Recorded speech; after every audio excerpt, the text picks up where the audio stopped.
नमस्कार. Writing forever या YouTube चॅनलवर आपले सहर्ष स्वागत. आज आपण जाणून घेणार आहोत लाडकी बहीण योजना. या बहिणींना मिळणार फक्त 500 रुपये. लाडकी बहीण योजनेअंतर्गत महिलांना जागतिक महिला दिनाच्या निमित्ताने 8 मार्च 2025 रोजी फेब्रुवारी आणि मार्च महिन्याचे लाभ वितरित करण्यात आले. आता एप्रिल महिन्याच्या हप्त्याबाबत महत्त्वाचे अपडेट समोर आले आहे. प्राप्त माहितीनुसार लाडकी बहीण योजनेचा एप्रिल महिन्याचा लाभ 6 एप्रिल ते 10 एप्रिल दरम्यान महिलांच्या खात्यांमध्ये जमा केला जाण्याची शक्यता आहे.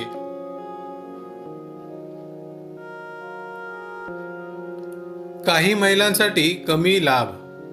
या योजनेच्या काही लाभार्थी महिलांसाठी चिंतेची बाब समोर आली आहे.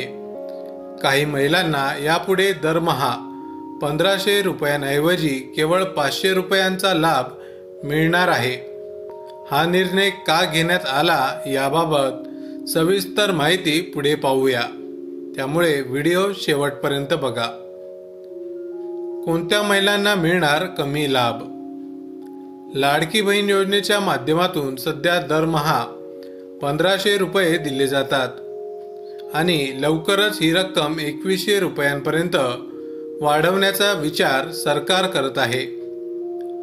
मुख्यमंत्री देवेंद्र फडणवीस, उपमुख्यमंत्री एकनाथ शिंदे आणि उपमुख्यमंत्री अजित पवार यांनी याबाबत सकारात्मक संकेत दिले आहेत.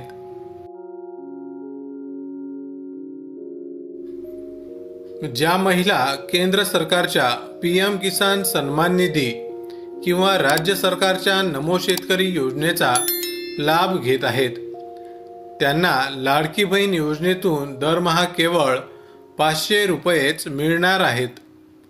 PM किसान सन्मान निधी योजनेअंतर्गत पात्र महिलांना दरवर्षी 12,000 रुपये मिळतात, तर लाडकी बहीण योजनेतून 18,000 रुपये मिळत होते.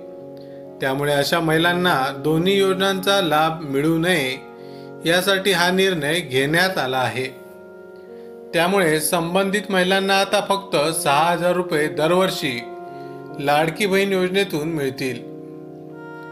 केंद्र व राज्य सरकारच्या वेगवेगळ्या योजनांचा लाभ घेत असलेल्या महिलांना यापुढे कमी रक्कम मिळणार असल्यामुळे नाराजी व्यक्त होत आहे. सरकारच्या या निर्णयामुळे लाभ वितरणाची प्रक्रिया अधिक पारदर्शक आणि न्याय होईल असा विश्वास व्यक्त केला जात आहे. माहिती आवडली असेल तर अवश्य शेअर करा. अशाच प्रकारचे नवनवीन सरकारी योजनांविषयी अपडेट मिळवण्यासाठी आमच्या रायटिंग फॉरएव्हर या यूट्यूब चॅनलला अवश्य सबस्क्राईब करा. धन्यवाद.